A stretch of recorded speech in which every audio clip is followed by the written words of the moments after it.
The horrible conclusion which had been gradually obtruding itself into my confused and reluctant mind was now an awful certainty. I was lost, completely, hopelessly lost in the vast and labyrinthian recesses of the mammoth cave. Turn as I might, in no direction could my straining vision seize on any object capable of serving as a guidepost to set me on the outward path.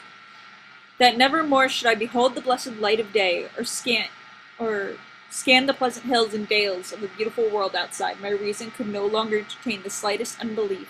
Hope had departed, yet indoctrinated as I was by a life of philosophical study, I derived no small measure of satisfaction from my unimpassioned demeanor. For although I had frequently read the wild frenzies into which were thrown the victims of similar situations, I experienced none of these, but stood quiet as soon as I clearly realized the loss of my bearings. Nor did the thought that I had probably wandered beyond the utmost limits of an ordinary search cause me to abandon my composure, even for a moment. If I must die, I reflected, then was this terrible yet majestic cavern as welcome a sepulchre as that which any churchyard might afford, a conception which carried with it more of tranquillity than of despair. Starving would prove my ultimate fate. Of this I was certain. Some I knew had gone mad under circumstances such as these, but I felt that this end would not be mine. My disaster was the result of no fault save my own. Since unbeknown to the guide, I had separated myself from the regular party of sightseers, and wandering for over an hour in forbidden avenues of the cave, had found myself unable to retrace the devious windings which I had pursued since forsaking my companions. Already my torch had begun to expire. Soon I would be enveloped by the total and almost palpable blackness of the bowels of the earth. As I stood in the waning, unsteady light, I idly wandered over the exact circumstances of my coming end. I remembered the accounts which I had heard of the colony of consumptives, who, taking their residence in this gigantic grotto to find health from the apparently salubrious air of the underground world, with its steady, uniform temperature, pure air, and peaceful quiet, had found instead death in strange and ghastly form. I had seen the sad remains of their ill-made cottages as I had passed them by with the party, silent, and had wondered what a natural influence a long sojourn in this immense and silent cavern would exert upon one as healthy and as vigorous as I. Now, I grimly told myself, my opportunity for settling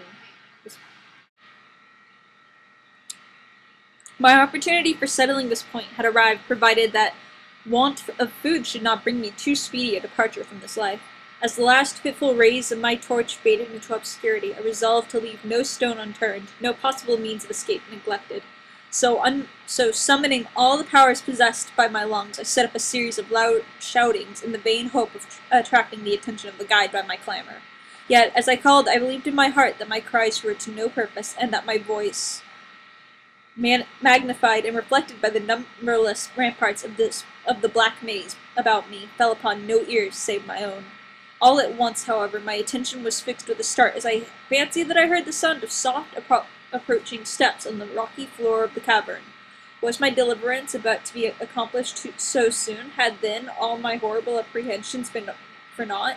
And was the guide, having marked my unwarranted absence from the party, following my course and seeking me out in this limestone labyrinth?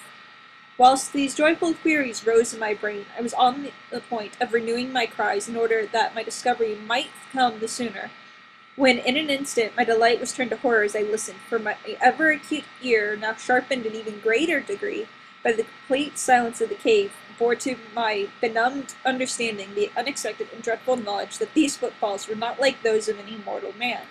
In the unearthly stillness of the subterranean region, the tread of the booted guide would have sounded like a series of sharp and incisive blows. These impacts were soft and stealthy, as of the padded paws of some feline. Besides, at times when I listened carefully, I seemed to trace the falls of 4 instead of 2 feet. I was now convinced that I had, by my cries, aroused and attracted some wild beast, perhaps a mountain lion, which had accidentally strayed within the cave. Perhaps I considered the Almighty had chosen for me a swifter and more merciful death than that of hunger. Yet the instinct of self-preservation, never wholly dormant, was stirred in my breast, and though escape from the oncoming peril might but spare me for a sterner and more lingering end, I determined nevertheless to part with my life at as high a price as I could command. Strange as it may seem, my mind conceived of no intent on the part of the visitors save that of hostility. Accordingly, I became very quiet in the hope that the unknown beast would, in the absence of a guiding sound, lose its direction as had I, and thus pass me by. But this hope was not destined for realization, for the strange footfalls steadily advanced. The animal, evidently having obtained my scent, which in an atmosphere so absolutely free from all distracting influences as is that of the cave, could doubtless be followed at great distance. Seeing, therefore, that I must be armed for defense against an uncanny and unseen attack in the dark, I grouped about me the largest of the fragments of rock, grasping one in each hand for immediate use, which were strewn upon all parts of the floor of the cavern in the vicinity, and grasping one in each hand for immediate use, awaited with resignation the inevitable result. Meanwhile, the hideous pattering of the paws drew near. Certainly the conduct of the creature was exceedingly strange. Most of the time the tread seemed to be that of a quadruped, walking with a singular lack of unison between its hind and fore feet. Yet at brief and infrequent intervals I fancied that but 2 feet were engaged in the process of locomotion. I wondered what species of animal was to confront me. It must, I thought, be some unfortunate beast who had paid for its curiosity to investigate one of the entrances of the fearful grotto with a lifelong confinement in its interminable recesses. It doubtless obtained as food the eyeless fish and bats and rats of the cave, as well as some of the ordinary fish that are wafted in at every fishette of the Green River. Of Green River, which communicates in some occult manner with the waters of the cave. I occupied my terrible vigil with grotesque conjectures of what the alterations cave life might have wrought in the physical structure of the beast. Remembering the awful appearances ascribed by local tradition to the consumptives who had died after long residence in the cavern, then I remembered with a start that even should I succeed in killing my antagonist, I should never behold its form. As my torch had long since been extinct, and I was entirely unprovided with matches, the tension on my brain now became frightful. The tension on my brain now became frightful. My disordered fancy conjured up hideous and fearsome shapes from the sinister darkness that surrounded me, and that actually seemed to press upon my body. Nearer the dreadful footfalls approached. It seemed that I must give vent to a piercing scream, yet had I been sufficiently irresolute to attempt such a thing, my voice could scarce have responded. I was petrified, rooted to the spot. I doubted if my right arm would allow me to hurl its missile at the oncoming thing when the crucial moment should arrive. Now the steady pat-pat of the steps was close at hand. Now very close. I could hear the labored breathing of the animal, and terror-struck as I was, I realized that it must have come from a considerable distance and was correspondingly fatigued. Suddenly the spell broke. My right hand, guided by my ever-trustworthy sense of hearing, threw with full force the sharp-angled bit of limestone which it contained, toward the point in the darkness from which emanated the breathing and pattering, and, wonderful to relate, it nearly reached its goal, for I heard the thing jump, landing at a distance away where it seemed to pause. Having readjusted my aim, I discharged my second missile. This time, most effectively, for which a flood of joy I listened as the creature fell in what sounded like a complete collapse, and evidently remained prone and unmoving. Almost overpowered by the great relief which rushed over me, I reeled back against the wall. The breathing continued in heavy, gasping inhalations and expirations. Whence I realized that I had no more than wounded the creature, and now all desire to examine the thing ceased. At last, something allied to round the superstitious fear had entered my brain, and I did not approach the body, nor did I continue to cast stones at it in order to complete the extinction of its life. Instead, I ran at full speed in what was, as nearly as I could estimate in my frenzied condition, the direction from which I had come. Suddenly I heard a sound, or rather a regular succession of sounds. In another instant they had resolved themselves into a series of sharp metallic clicks. This time there was no doubt. It was the guide. And then I shouted, yelled, screamed, even shrieked with joy as I beheld in the vaulted arches above the faint and glimmering effulgence, which I knew to be the reflected light of an approaching torch. I ran to meet the flare, and before I could completely understand what had occurred, was lying upon the ground at the feet of the guide, embracing his boots and gibbering, despite my boasted reserve, in a most meaningless and idiotic manner, pouring out my terrible story at the same time overwhelming my auditor with protestations of gratitude. At length I awoke to something like my normal consciousness. The guide had noted my absence upon the arrival of the party at the entrance of the cave, and had, from his own intuitive sense of direction, proceeded to make a thorough canvass of the by-passages just ahead of where he had last spoken to me, locating my whereabouts after a quest of about 4 hours.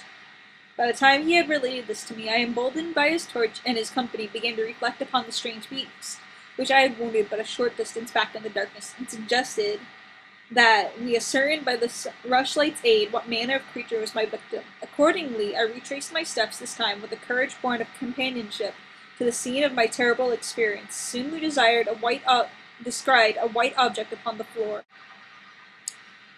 An object whiter even than the gleaming limestone itself. Cautiously advancing, we gave vent to a simultaneous ejaculation of wonderment.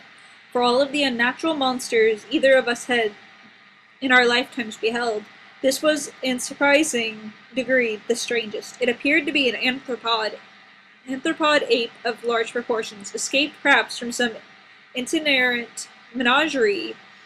Its hair was snow-white, a thing due no doubt to the bleaching action of a long existence within the inky confines of the cave, but it was also surprisingly thin, being indeed largely absent save on the head, where it was of such length and abundance that it fell over the shoulders in considerable profusion. The face was turned away from us. As the creature lay almost directly upon it, the inclination of the limbs was very singular, explaining, however, the alternation in their use which I had before noted, whereby the beast used sometimes all four, and on other occasions but two for its progress, and the tips of the fingers or toes long nail-like claws extended. The hands or feet were not prehensile, a fact that I ascribed to that long residence in the cave, which, as I before mentioned, seemed evident from the all-pervading and almost unearthly whiteness, so characteristic of the whole anatomy. No tail seemed to be present. The respiration had now grown very feeble, and the guide had drawn his pistol with the evident intent of dispatching the creature, when a sudden sound emanated by the latter caused the weapon to fall unused. The sound was of a nature difficult to describe. It was not like the normal note of any known species of simian, and complete silence broken by the sensation. And I wondered if this unnatural quality were not the result of a long-continued and complete silence, broken by the sensations produced by the advent of the light, a thing which the beast could not have seen since its first entrance into the cave. The sound, which I might feebly attempt to classify as a kind of deep-toned chattering, was faintly continued. All at once, a fleeting spasm of energy seemed to pass through the frame of the beast. The paws went through a convulsive motion, and the limbs contracted with a jerk. The white body rolled over so that its face was turned in our direction. For a moment I was so struck with horror at the eyes thus revealed that I noted nothing else. They were black. Those eyes, deep, jetty black, revealed that, in hideous contrast to the snow-white hair and flesh. Like those of other cave denizens, they were deeply sunken in their orbits, and were entirely destitute of iris. As I looked more closely, I saw that they were set in a face less prognathous than that of the average ape, and infinitely more hairy. The nose was quite distinct, as we gazed upon the uncanny sight presented to our vision. The thick lips opened, and several sounds issued from them, after which the thing relaxed in death. The guide clutched my coat sleeve and trembled so violently that the light shook fitfully, casting weird moving shadows on the walls about us. I made no motion, but stood rigidly still, my horrified eyes fixed upon the floor ahead. Then fear left, and wonder, awe, compassion, and reverence succeeded in its place for the sounds uttered by the stricken figure that lay stretched out on the limestone had told us the awesome truth. The creature I had killed, the strange beast of the unfathomed cave, was, or had at one time been, a man.